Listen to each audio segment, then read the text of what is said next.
सोहळा आनंदाचा गजर विठुरायाचा अखंड हरिनाम सप्ताह मौजे भिवपूर तालुका भोकरदन जिल्हा जालना. प्रक्षेपण आपल्या आवडत्या गजर कीर्तनाचा या यूट्यूब चॅनलवर. सचिव आणि सर्व काही ग्रामस्थ मंडळी, मी यांना अंतकरणापासून धन्यवाद देईन. मी एकच सांगेन की देवा माझं आयुष्य कमी कर पण यांना आयुष्य दे, कारण असले कार्यकर्ते जर असले तर परत असा सप्ताह जन्मोजन्मी झाल्याशिवाय राहणार नाही. हां, खरंच सांगतो अनिल दादा, कारण एवढं सोपं नाहीत बरं का. हे बघा, यात्रा आणि यात्रा उत्सव आणि त्या यात्रा उत्सवामध्ये इतके सुंदर आमच्या किशोरच्या पाटलांचं मंडप आहेत. गुरुकृपा, एवढी गोड साऊंड सिस्टम, एकच नंबर आहेत.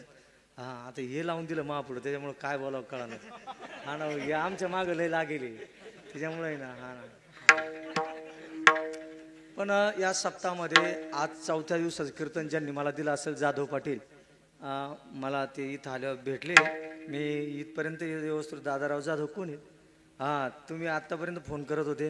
इथं आल्यानंतर आमचे वाघ महाराज, आमचे वामन पाटील भेटले. बरंच बाबांचं दर्शन घेतलं, तुमचं अन्नक्षेत्र पाहिलं. कलियुगामध्ये 3 गोष्टी केल्या पाहिजे बरं का. लेणे को हरिणाम, करणे को अन्नदान, तरणे को लिंतान, डुबणे को अभिमान. दरवाजातला भिक्षुक परत पाठवू नका, दान केल्याशिवाय राहू नका. आमचे जगद्गुरु जनार्दन स्वामी सांगायचे, बाबाजी काय म्हणायचे माहिती आहे का, भाऊ गोदान कर, भूदान कर, द्रव्यदान कर, अन्नदान कर, वस्त्रदान कर, आणि तो काहीच नसेल तर महादेवासाठी थोडं श्रमदान तरी कर. माझा देव तुझं कल्याण केल्याशिवाय राहणार नाहीत. आणि या ठिकाणी मी बघितले पत्रिकेमध्ये अन्नदानाच्या नंबर अगदी पुढच्या वर्षी सुद्धा अन्नदानाच्या पंक्ती तुमच्या बुक झालेल्या आहेत. जो अन्नदान करतो ना, त्याच्या परिवारातलं दुःख, दारिद्र्य, अरिष्ट आणि अचानक येणारे संकट निघून जातात. ही ताकद अन्नदानाची आहे. म्हणून अन्नदान केलं पाहिजे, म्हणून अन्नदान केलं पाहिजे. महाराज, आमच्या रामकृष्ण हरी मंदिरावर आपण असंच 1-1 रुपया जमा करून, मी जगद्गुरु जनार्दन स्वामींचा शिष्य आहे. लहानपणी बाबाजींच्या याच्यात गायचो. आळंदीवरून आल्यानंतर वडील वारले, आळंदीहून रिटर्न आलो आणि मग बाबाजींच्या प्रवचनामध्ये इथं तिथं गायचो. बाबाजींच्या आईवडिलांनंतर माझ्या मस्तकावर हो ज्ञानेश्वर भगवान, तुकाराम बाबा आणि जनार्दन बाबांचा सुद्धा माझ्या मस्तकावर हात पडला. आणि मी बाबाजींची सेवेकरी असायचो. तर माझे बाबाजी कायम सांगायचे, बाबाजी काय म्हणायचे माहिती आहे का, कलियुगामध्ये यज्ञ यागादी कर्म करण्यापेक्षा आहे ना, नाम घेता वाट चाली, यज्ञ पावली पावली, धर्म करा तेने देव येईल घरा. धर्म पांडवांनी केला, बाबा सांगायचे, याचंच नाव धर्म आहेत.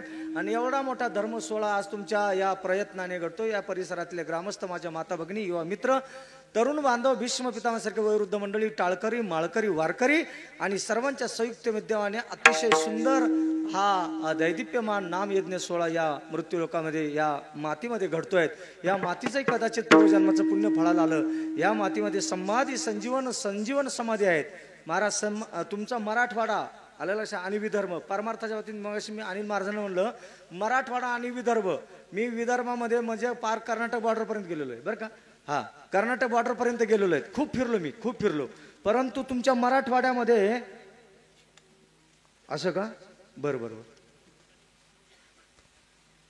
काय नागेश्वरी का काय, नर्मदाताई पांडे, वाडी बुद्रुक आज या ठिकाणी आहेत. कुठे आहे नर्मदाताई, आहे का? हे बघा, नर्मदाबाई पांडे, माई डिमलाईन होईल, दिसत नाही, काय सांगायचं. बरं, मा चष्मा राहिला गाडीत आहे का नाही. बरं, एकदा लाईट डिम झाली, कुठं खरं आहे का मला? हां, काहीच खरं. मला डॉक्टरनं सांगितलं ऑपरेशन करून घ्या. मग मला काय म्हणलं, हे बघा, बोलू नका, कोणी बोलू नका. नर्मदाबाई पांडे, त्यांना इकडे बोलवायचंय का? हां, झालं का? बरं, नर्मदाताई पांडे, वाडी बुद्रुक या ठिकाणी असेल तर त्यांनी इकडे यायचंय. विठ्ठल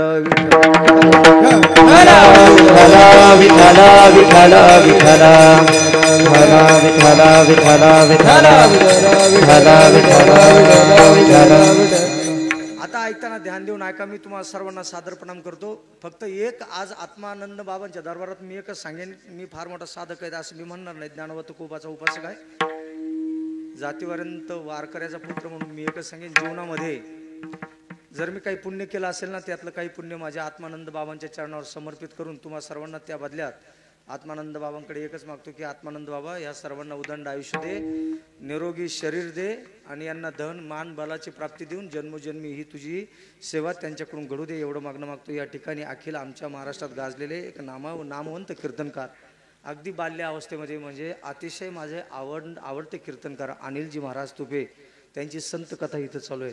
अनिल महाराज म्हणजे अतिशय लहान असताना आमच्या नाशिकडे आले आणि अतिशय सात्विक पोरग, निरागस पोरग महाराज. हो, त्याच्या चेहऱ्याकडे जरी पाहिलं तरी आनंद वाटतो आहे का नाही. किती गोड पोरग आहे ना. मी बोललो का नाही मग. हा, काहीच्या चेहऱ्याकडे पाहिलं दिवसच गोड जात नाही. हा, तसं आमच्या अनिल दादाच्या चेहऱ्याकडे पाहिलं किती गोड वाटतो माहिती का. म्हणजे महाराज, आणि खोटं नाही सांगत महाराज, कमराला धोतर यायला सुद्धा पूर्वजन्माची पुण्य लागते. गळ्यात जगात सर्वात श्रीमंत कोण, ज्याच्या गळ्यात माळ, कपाळाला गंधन, मुखात रामकृष्ण हरीचं चिंतन आहे ना, त्याच्यासारखा श्रीमंत जगाच्या पाठीवर कोणीच नाहीत महाराज. ध्यानात ठेवा. तुळशी माळ कोणी घालू शकत नाही, कोणी घालू. मी तर असं म्हणतो, तू एकदा माळ घाल, खोटी घाल, खोटं बोल पण माळ घाल. तुला काय जी काशी करायची ती कर, पण माळ घाल. तुम्हाला तेच म्हणलो मी. काय म्हणता, माळ घातले असं करावं लागत नाही, कर पण माळ घालून कर. ट्रेडमार्क राहील तुला. अहो तुम्हाला एक बोलू का, खोटी माळ घाला, खोटे देवाचे भक्त व्हा, खोटे व्हा, नंतर तोच देव तुम्हाला खरा भक्त बनवल्याशिवाय राहत नाही. इतकी ताकद माळीची. विठ्ठला खूप प्रवास लांबचा आहे म्हणून आज इथं सर्वांना सादर प्रणाम करतो. माझ्या आलेल्या नवीन वर्षात सर्वांना खूप शुभेच्छा देतो आणि मी माझ्या सेवेकडे बोलतो. सर्वांच्या साक्षीनं आज इथं उत्कृष्ट मृदंगाचार्य, गायक, वादक, सर्व ज्ञात अज्ञात माझ्या हरिभक्त परिवार आणि आत्मानंद बाबांच्या सानिध्यामध्ये आज या ठिकाणी सेवा सुरुवात झालेली आहे. आजची ज्यांची सेवा आहे त्यांचं नाव आज रामराव म्हाताराबा पाटील जाधव आणि कल्याण पाटील शेळके, माजी सरपंच गोकुळ. हे दोन्ही आहे का इथं? पण कुठे रामराव पाटील जाधव कुठे? बरं पाटील, धन्यवाद बरं का तुम्हाला. हां, म्हणजे मला पाकिटात जास्त पैसे द्या म्हणून धन्यवाद असं नाही बरं का. दिले नाही तरी चालतील पण सांगतो. काळे पाटील कुठे आहेत? आपलं कल्याण पाटील शेळके कुठे? हां, शेळके पाटील आहे का? हां, बरोबर. तुम्हाला धन्यवाद.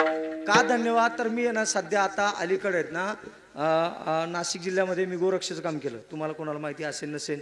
म्हणजे गाय जातात, मोदी सरकारने कायदा आणल्यामुळेच खूप चांगलं. पण त्या काळात 1990, 91, 92, 93 म्हणजे पार 2015 पर्यंत गाय वाचवा हा अभियान मी राबवलं.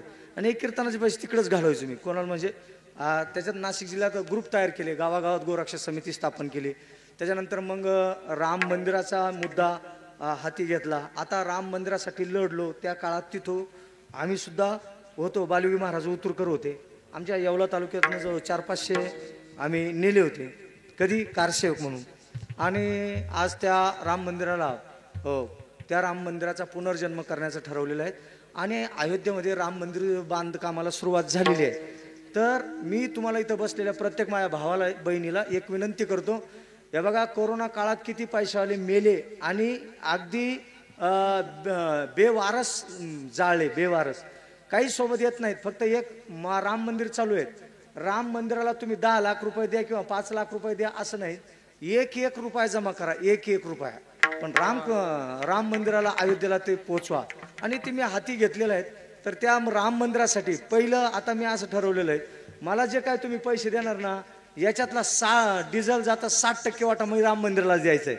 मला 60% वाटा. हो, कारण इथून मागं मी तुम्हाला सांगतो, एक माझा छंद आहे. कारण मी लय पैशावाले मेले, त्यांचे दावे मी केले. मी नाशिक जिल्ह्यात दाव्याला फेमस मी अजयराव महाराज. आता काय सांगायचं तुम्हाला. हो, तुम्ही विचारा ना, पुतळा पुढं बसेले, मी खोटं बोलत असेल ना. फेमस आहेत नाशिक जिल्ह्यात दावे, मौती, हे श्राद्ध पार अगदी कोणाच्या तिथं जातो मी अगदी आपल्याला. आणि त्यामुळे महाराज एक व्यासंग तयार केला आणि खूप मोठं काम केलं. आज तो राम मंदिराचा मोठा वाटा, सिंहाचा वाटा मोठमोठ्या संत मंडळींनी उचललेला आहे. त्यामध्ये आपल्या महाराष्ट्रातही आलेले आहेत काही. आणि नाशिक जिल्ह्यामध्ये मी विश्व हिंदू परिषदेचं बऱ्याच वर्ष काम केलं.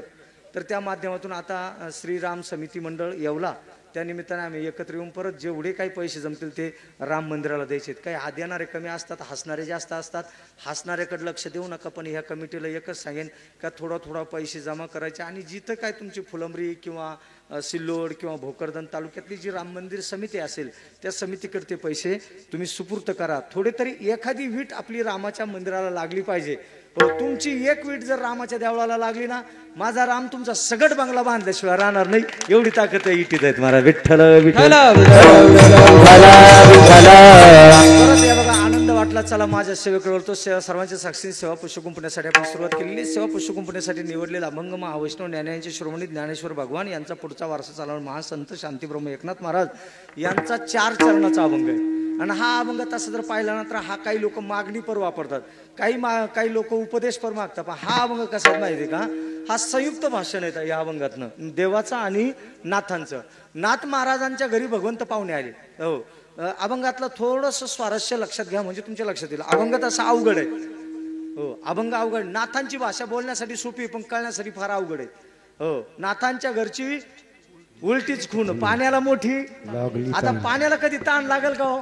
पाण्याला ताण लागेल. पण नाथ महाराज म्हटले पाण्याला ताण लागली. म्हणजे याचं कारण काय आहे तर नाथांची भाषा कुणाला कळते, एका जनार्दनी मार्ग हा उलटा आणि जाणील तो गुरु सद्गुरूचा बेटा. म्हणून तुम्हाला सांगतो नाथांची भाषा बोलण्यासाठी सोपी, कळण्यासाठी अवघड. म्हणून थोडंसं लक्ष द्या. तर नाथ महाराज या अभंगातनं काय सांगतात, देवाकडे मागणं मागतात. देवा हे बघ, विको कमी ठेवा, बोलत असताना विको कमी ठेवायचा. हे बघ देवा, तू माझ्याकडे आला पाहुणा. आता भगीरथ आमच्या गिरजाईने महाराज दररोज मांड्यांचं जेवण असायचं. कुठं? नाथ महाराजांच्या वाड्यामध्ये. तुम्ही जाऊन बघा, आजही तुम्हाला तिथं मांडीच भेटतील. आजही 700 वर्षाची परंपरा चालू झालेली आहे की आजही तिथं संत मंडळी जर त्या वाड्यावर जेवायला गेले तर त्यांना काय देतात तिथली लोक, मांड्याचं जेवण देतात. मग त्या काळात भगवंत पाहुणे आले. पाहुणे आल्यानंतर नाथांच्या घरी जेवायला बसले. अगदी केळीच्या पानावर जेवण वाढलं. आमच्या भगीरथी आईंनी जेवण झाल्यानंतर तृप्तीचा ढेकर घेतला आणि भगवंत निघाले. निघाल्यानंतर नाथ महाराजांनी सांगितलं, देवा परत असंच या बरं का जेवायला आरोळी मारल्यानंतर. मग भगवंताने सांगितलं, नाथा मी तुझ्याकडे जेवायला येईलच, यात काही शंका नाही. 36 वर्ष श्रीखंड होऊन तुझ्या दारात मी पाणी वाहिलं, मग जेवायला काही येणार नाही का? कावडीने पाणी ज्या घरी चक्र पाणी वाहिले, कावडीने पाणी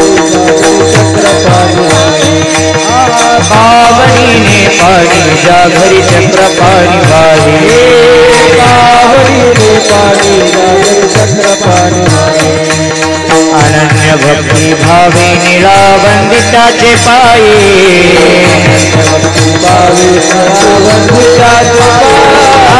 अनन्य भक्ती भावे निळा वंदिताचे पाये, आनंद भक्ती भाव निळा वंदिताचे पाये. ओ आरती स्वामी एकनाथा, ओ आरती स्वामी एकनाथा,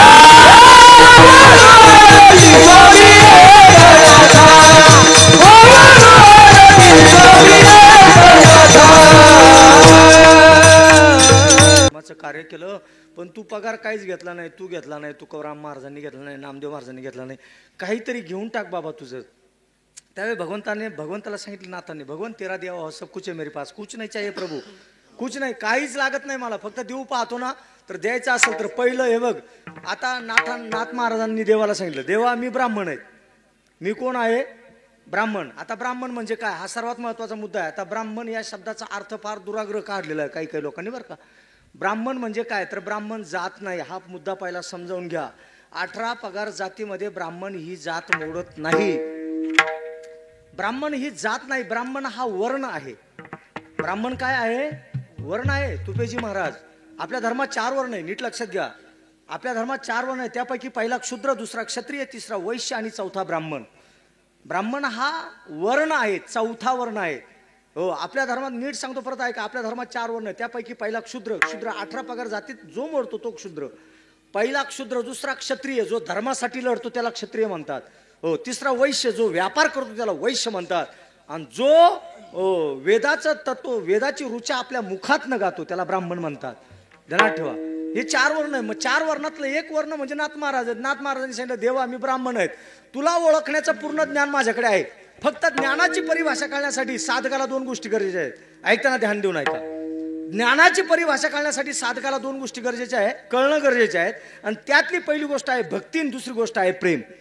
ध्यानात ठेवा, भक्ती आणि प्रेम जर नसेल तर तुमच्या ज्ञानाला कवडीचीही किंमत नाही. म्हणून नाथांनी सांगितलं, बरेच ज्ञानी असेल.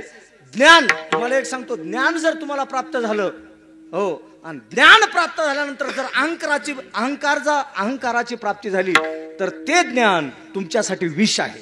पण ज्ञानाची प्राप्ती झाल्यानंतर जर तुमच्याकडे नम्रता तयार झाली तर ते ज्ञान तुमच्यासाठी अमृत संजीवनी आहे. आता हे बघा, इथं योग्याच्या दारात योग्याचीच भाषा बोलली पाहिजे, नाही तर मला वख राखायची सवय आहे ती पहिल्यापासून. फक्त आता मला तुम्हाला सांगायचं काय आहे, हे बघा इथं एकच सांगायचं आहे, ज्ञान तुम्हाला जर पचवायचं असेल तर ज्ञान पचवण्यासाठी 2 गोष्टी गरजेच्या आहेत. त्यातली पहिली गोष्ट भक्ती आणि दुसरी गोष्ट प्रेम. आता भक्ती म्हणजे काय, तर भक्ती या शब्दाचा असा आहे बरं का, तत्वरूप व्यासंग म्हणजे भक्ती आहे.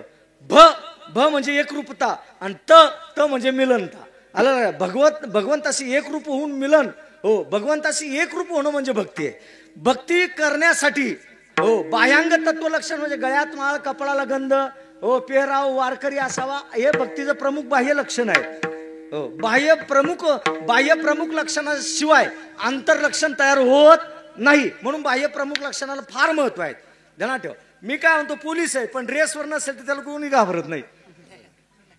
पोलीस आहे पण ड्रेसवर नसेल तर कोणीच घाबरणार नाही. पण तोच पोलीस हो ड्रेसवर असू द्या, हातात काठी घेऊन उभ्या राहू द्या, चांगला त्याला मुजरा केल्याशिवाय राहत नाही. ही पेहरावाची ताकद आहे. विठ्ठल खूप सांगता येईल, मला एकच सांगायचं आहे फक्त, हे तुम्हाला जाताना एक सांगतो, भक्ती हे तत्व आहे. आणि ते भक्ती म्हणजे काय, तर आता भक्तीमध्ये निरागसता असावी, भक्तीमध्ये प्रेम असावं, भक्तीमध्ये वलयता असावी, भक्तीमध्ये नम्रता असावी. हो, भक्ती रावणाची होती. रावणासारखं भक्त जगाच्या पाठीवर न भूतो न भविष्य. बरेच रामानाचार्य लोक रावणाला नाव ठेवतात.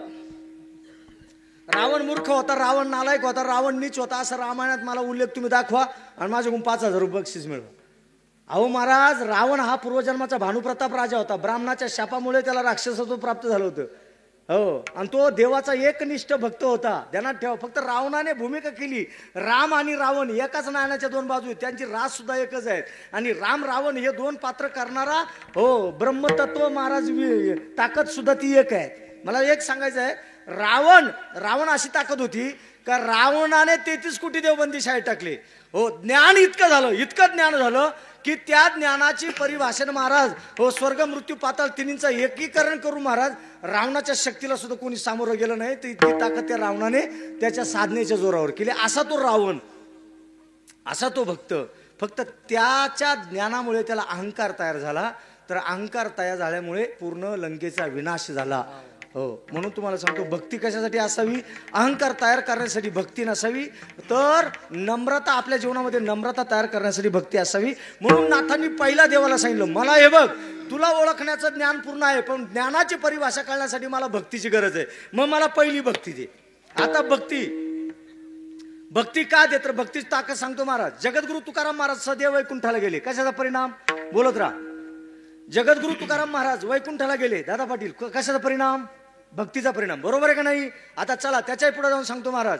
छत्रपती शिवाजी महाराजांनी माझ्या भवानी मातेनं तलवार दिली. कशाचा परिणाम, भक्तीचा परिणाम. हो, मग ती राजकीय भक्ती असो, स्वयंभक्ती असो, स्वयंवश भक्ती असो, कृत भक्ती असो, कृत्य भक्ती असो, तत्वभक्ती असो, नाहीतर अहर्निशी भक्ती असो. ध्यानात ठेवा. आता भक्तीचे किती प्रकार, 9 प्रकार आहेत अनिल महाराज, आहे का नाही. नवमी तिथी मधुमास पुनीता, शुक्ल पक्ष अभिजित हरिप्रीता, राम सिया राम सिया राम सिया राम, आहे का. हो, मला सांगा 9 भक्तीचे 9विध प्रकार गोस्वामी तुलसीदासजी सांगतात. प्रभू रामचंद्रांनी शबरी भिल्लनीला 9विधा भक्ती सांगितलेल्या आहेत. प्रथम भगती कर संतन संगा, दुसरी रती मम कथा प्रसंग. पहिली भक्ती संत संग. खूप सांगता येईल, एवढं मी काय आता आपल्याला वेळ नाही. अभंग फार मोठा असतो आणि एका शब्दावर महाराज 6 महिने बोलू शकतो, कारण शब्दात संधी फोड जर झाली तर अवघड बनतं, आहे का नाही. मग तुम्हाला शॉर्ट बट स्वीट सांगून जातो, थोडं पण गोड सांगून जातो, ऐकताना ध्यान देऊन ऐका. तर भक्ती अशी करा. जगद्गुरु तुकाराम महाराजांनी भक्ती केली. आता तुकाराम महाराज कोण होते, काही होपलेस कीर्तनकार म्हणतात तुकाराम महाराज गरीब होते, तुकाराम महाराज अनपड होते, तुकोबाची चूल पेटत नव्हती, तुकोबाच्या घरात दाणे नव्हते, असे काही सांगतात. पण हे त्यांचं ऐकू नका. तुकाराम महाराज कोण होते माहिती का. तुकाराम महाराज म्हणजे पाटलाचं पोरगं होतं. पाटील करतोय तुम्हाला. मग ते गरीब पाटलाचं पोरगं. आता हे अर्ध्या हलकं काही ठुकी दे लोक, वाचल नाही, काही नाही, माहिती नाही, काही नाही. काय तुकाराम महाराज गरीब होते, धरीत पाण्या माझी रांधेवल्या. अरे त्याच्या नावावर हरामखोर तू गावठी तू पाहणीतून त्याला गरीब म्हणतो. काय बावळटपणा आहे. कोण म्हणतो तुकाराम. बरं मला मी काय म्हणतो पाटील, तुम्हाला तुकाराम महाराज कोणत्या अँगलनं गरीब वाटले, हा पहिला मुद्दा सांगा तुम्ही. तुकाराम महाराज कोणत्या अँगलनं गरीब वाटले तुम्हाला. अहो, तुकाराम महाराज बोलोबा पाटलाचे पुत्र होते. तुकाराम महाराजांचं खरं गाव कोणतं माहिती का तुम्हाला, माऊली. तुकाराम महाराजांचं गाव कोणतं, देऊ नाही. तुकाराम महाराजांचं गाव जावळी, जावळीचे मोरे, क्रांतिकारी मोरे. तुकाराम महाराज म्हणजे 96 कुळी मराठ्याची अवलाद म्हणजे तुकाराम महाराज. तुकाराम महाराजांचे वडील बोलोबा पाटील. बोलोबा पाटील पुणे जिल्ह्यातले नंबर 1 चे सावकार होते. तुपे महाराज हो तुम्हाला सांगतो 1633 साली. अरे काय झालं हसायला? तुम्ही कायला हसता का? तुम्ही मला हसता, मी तुम्हाला हसतो ना. आपल्याला सारं गाव हसतं आणि आपल्या हसा अशी दुसरे येऊन आपल्याला थुका लावून जातात. आपलं चालूच आहे, तुम्ही मला हसणे मी तुम्हाला हसणे, असं काही करायचं नाही. हसा जरूर हसा, पण कशाला हसणं सुद्धा चुकीचं आहे. विठ्ठल बरं का? हसावं माणसानं, हसावं, हसू नये असं नाही, पण कशाला हसू नये. हसण्याने काय होतं माहितीये का? हसण्यानं वाणीचा पावर वाढतो, पण हसण्याने वाणीचा पावर घटतो सुद्धा. या विषयाकरता मला सांगायचं काय, तुकाराम महाराज कोण होते? तर तुकाराम महाराज मोरे कुळातले एक पाटलाचे सुपुत्र होते. व्यापाऱ्याचा पुत्र होता. 1633 साली तुकाराम महाराजांचे वडील बोलोबा पाटील. बोलोबा पाटील गेल्यानंतर तुकाराम महाराजांनी जेव्हा खतावण्या काढल्या तर 75% पुणे जिल्ह्यानं तुकाराम महाराजांच्या वडिलांकडून कर्ज घेतलं होतं. तुकाराम महाराजांनी विचार केला एवढं कर्ज काढता काढता लोकांकडून वसूल करताना माझं आयुष्य निघून जाईल, त्याच्यापेक्षा इंद्रायणीच्या डोहात वया सोडल्या. तुम्हाला सर्वांना इतिहास पाठ आहेत, मी एवढं काही सांगत नाहीत, फक्त एक जाताना सांगतो. बोलोबा पाटील म्हणजे देऊगावचे सावकार होते, देऊगावचे सदन व्यापारी होते. व्यापारात वृद्धी झाली देऊगावात. बोलोबा पाटलांनी 1100 एकर जमीन 81 खानाचा वाडा बांधला. तो वाडा आज आहे, 1100 एकर जमीन घेतली. आज 1100 एकर जमिनीमध्ये 3 भाऊ होते. 1100 एकर जमीन वाटेदार किती जण होते? 3 जण भाऊ. आता 3 कोण कोण? तुकाराम महाराज 3 जण भाऊ होते. बोलोबा पाटलांना 3 पुत्र होते. काही लोक 2च सांगतात, तुकोबा आणि कानोबा 2च भाऊ. 2 नाही 3 भाऊ होते. तुकाराम महाराजांच्या मोठ्या भावाचं नाव काय माहिती आहे तुम्हाला?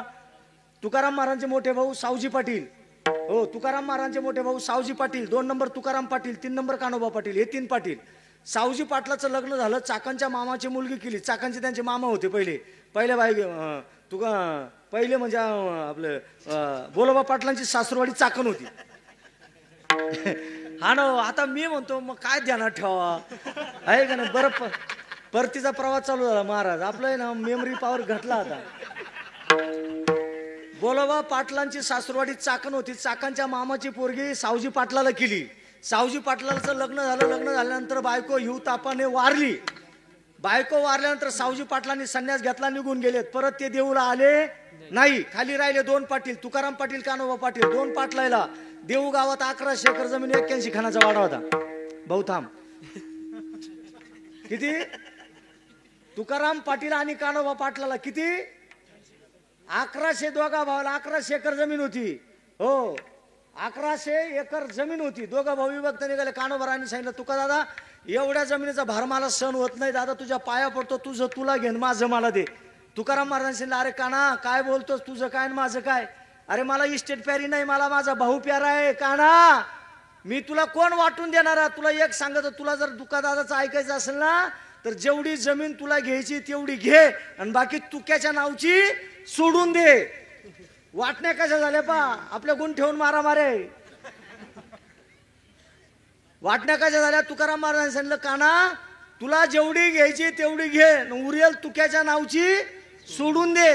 उरेल जमीन तुकाराम महाराजांनी ब्राह्मणाला दान केली. आता चला मला एक सांगायचं, 2च भाऊ होते, तुकाराम महाराज, कानोबा राया. 2 भावाला 1100 एकर जमीन होती. त्यापैकी 550 एकर जमीन तुकाराम महाराजांच्या वाट्याला आली. किती पाटील? 550 एकर. मग मी तुम्हाला एकच विचारितो, देऊ सारख्या ठिकाणी इंद्रायणीच्या काठावर 24 तास पाण्याखाली ज्या तुकाराम महाराजला 550 एकर जमीन आहेत ते तुकाराम महाराज गरीब असतील असं तुम्हाला म्हणायचं आहे का? आपला तर 1.5 एकर गाव पेटवानी त्याच्या सारा खुटा उपट दुसऱ्याचा उलटा खूप पर्याय बाजू घेतो म्हणजे माईकच्या बाजूला बोलतो. चुकीचं आहे? तुम्ही सांगा महाराज चुकीचं बोलतो. 1.5 एकर तो टोपीचा कोणा एवढा ताट आहे, मग 550 एकर जमीनचा मालक गरीब असेल का? काय कुठं वांग्यात खुळखुळा वाजत तू काय घेणं नाही असं नाही. तुकाराम मी एक बोलू का? एक लक्षात घ्या, साधा सोपा विषय मानतो मी तुमच्या पुढे. तुकाराम महाराजांना समर्थ म्हटले. कोण कोण म्हटले? रामेश्वर शास्त्री. धन्य तुकोबा समर्थ, धन्य तुकोबा समर्थ, धन्य तुकोबा समर्थ, धन्य तुकोबा समर्थ, धन्य तुकोबा समर्थ, धन्य तुकोबा समर्थ, धन्य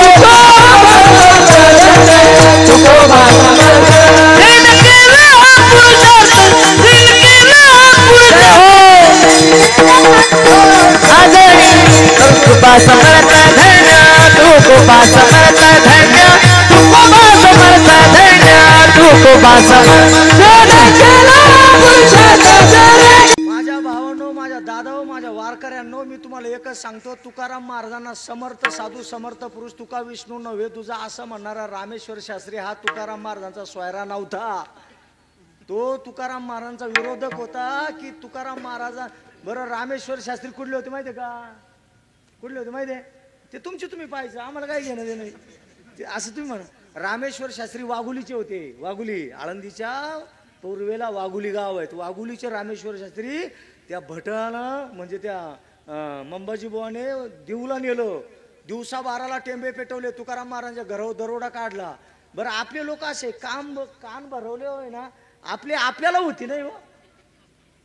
आपले असे हो काही काही असे आहेत महाराज, त्यांचा काचच तपास राहत नाही. पण या कारुळीत 1000 जमा होते.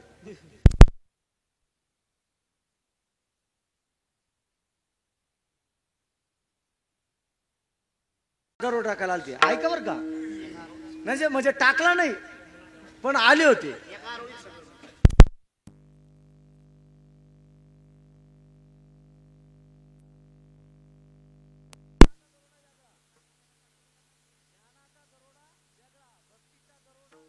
पैसे लुटण्यासाठी टाकण्यात आलेला दरोडा वेगळा. हा दरोडा कोणता होता?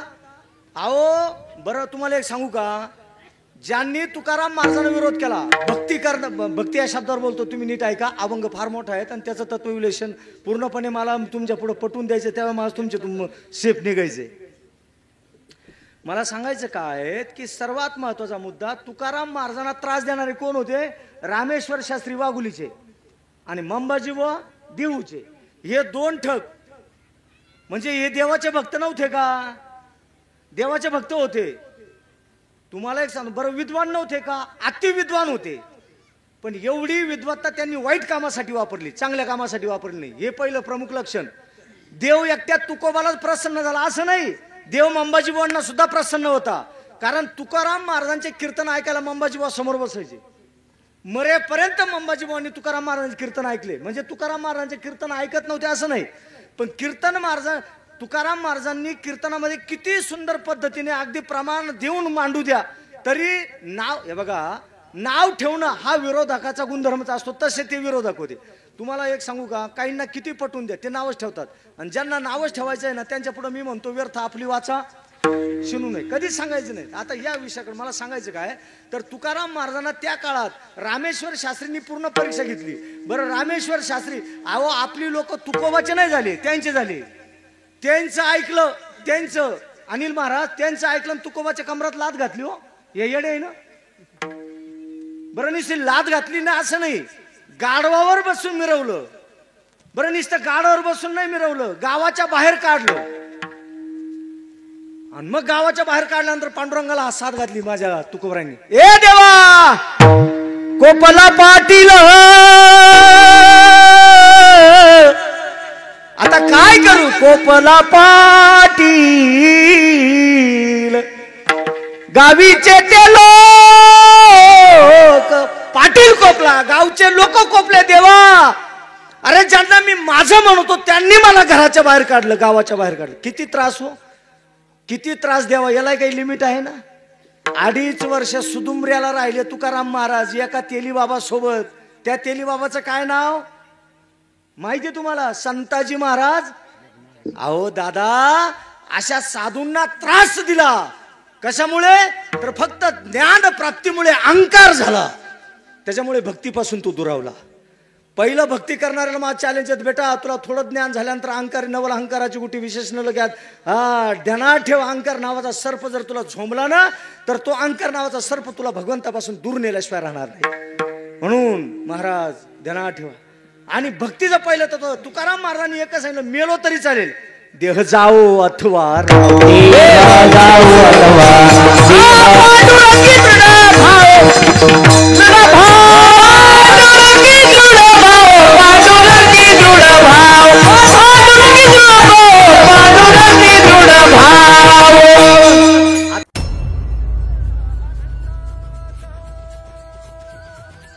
सोहळा आनंदाचा गजर विठुरायाचा अखंड हरिनाम सप्ताह मौजे भिवपूर तालुका भोकरदन जिल्हा जालना.